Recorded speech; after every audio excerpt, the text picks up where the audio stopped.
What's up? How y'all doing tonight? So, everybody been talking about little Nas X with the kiss. Think Puffy liked it. I'm not surprised. You know how Puffy gets down.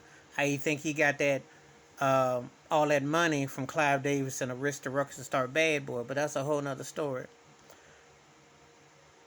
These cats be talking about tossing salad, eating groceries all in their videos and stuff. So you shouldn't be shocked or surprised. And there ain't nothing new.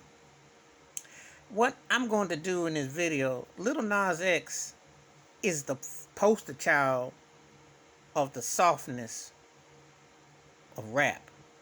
But it's been there. It's been there. I love rap music when it's saying something. However, on the image side of rap music, it's always been soft. You know, it's funny, in R&B, growing up back in the day, people would clown Michael Jackson, Rick James, Prince, you know, or El DeBarge or something, say, oh, because of their hair and their style. But those cats had talent. Those cats could back up what they did. And they appealed to the ladies. You know, and they were cool with it. And they weren't doing songs to try to create machismo or this falsity thing where you were like, you know, trying to throw a facade. Rappers, especially in the 80s when they got mainstream, has always been very blurry. You know, flexing your chest and all that.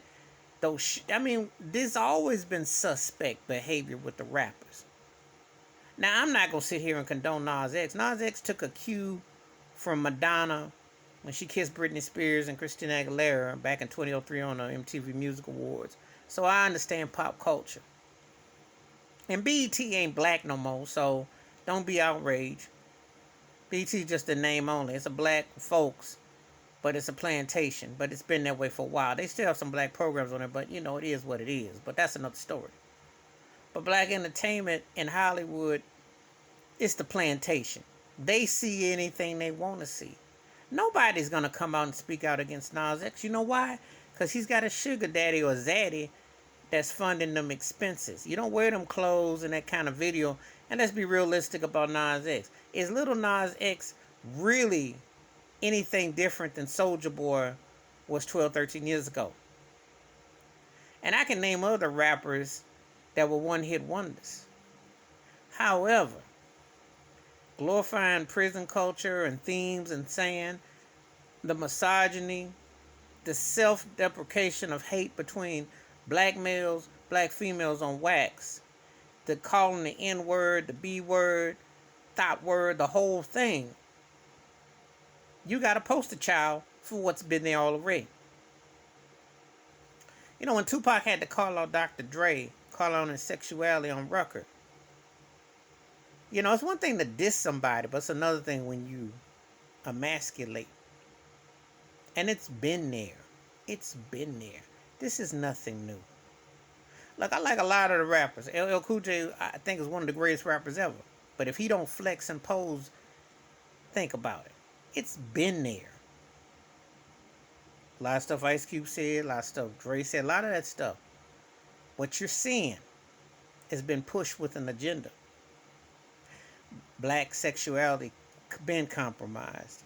When they got mainstream, 50 Cent did it. All of them have done it.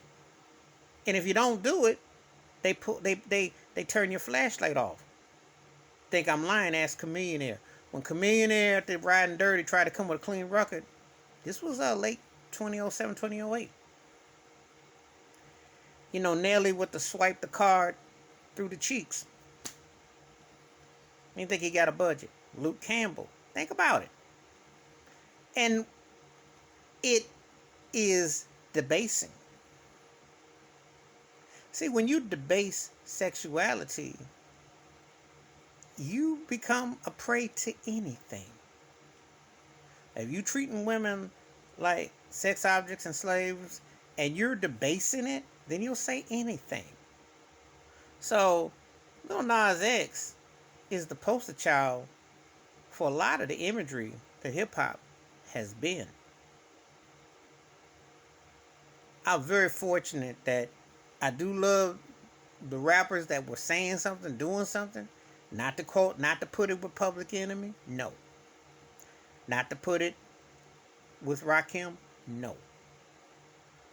There have been rappers who came out and said stuff, but a lot of the stuff that glorified a certain segment is what you're getting right now. You know. And I know some people gonna have a hard time accepting that, but you know, much as I dig Ice Cube, and I think No Vaseline is one of the greatest diss tracks ever, think about it. You call out sexuality, and you say, well, how does that equate to that? Because you're effeminizing black men. And they find a poster child who's willing to do that and put money on him. Now, this cat had a big hit 2 years ago, but let's be realistic. Nas X was about ready to be on a cardboard cutout. He was about ready to be working a Chitlin drive-thru. But he was willing to join the Illuminati, and he went one step further than the others have done. They all doing it pretty much because let me tell you something.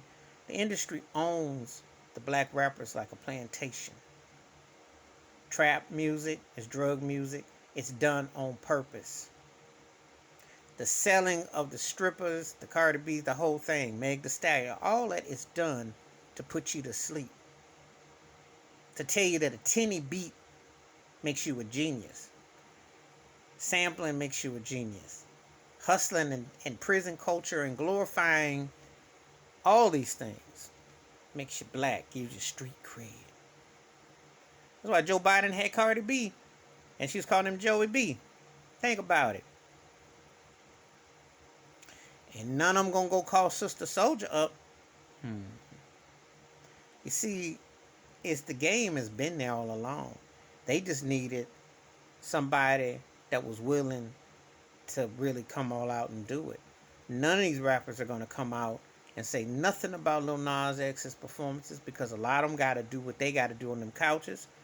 And they don't want to be in a situation, and he's in a different genre, but he dabbled definitely was rapping. They don't want to be like R. Kelly. They don't want to survive and put fill in the blank because they own all of that you see. So you no longer have had rapping. They sold the blackness out, and they sold out the music, and the sexuality is just the icing on the cake. But it's always been there. Because all that bravado and flexing and all that, and then you start calling out the names, why did it's been soft, and it gets softer and softer and softer, and nobody says a word. And I gotta give Brother Kwame Brown with prop, go along, get along, because if you don't call this out, what you do in the privacy of your home is one thing, but where did the pride, black pride, and the LGBTQ pride thing get mixed up with the music? Billie Holiday never had to flash a sign to what she was. Her music spoke. And I can name a lot of artists. But they are making a point with hip hop. They've been emasculating the black male image, and then they cut your tongue from speaking out. And none of them are gonna say nothing. I see a lot of so-called tough guy and rappers. They get soft about Puffy, who's one of the biggest music frauds ever, just like Jay-Z. A lot of these cats is frauds. And when I say frauds, I'm talking about their musical skills. But they've been rewarded. Why? Please give me your thoughts and takes about this, because it's a very personal issue. Lil Nas X is the poster child for the softening of rap, which has been there all along. They just came along and they gave him the bonnet and the flowers and the trophy. But it's been there. If you go back and listen to the last 25, 30 years, you know what I'm talking about. This ain't nothing new. It ain't nothing new. That's how they own you on that plantation. Hit the like, hit the subscribe, welcome thoughts and comments. Be safe. And watch out, be careful, watch out for one another. And you got a choice to turn that plug off. But some like that plug on. I'm out.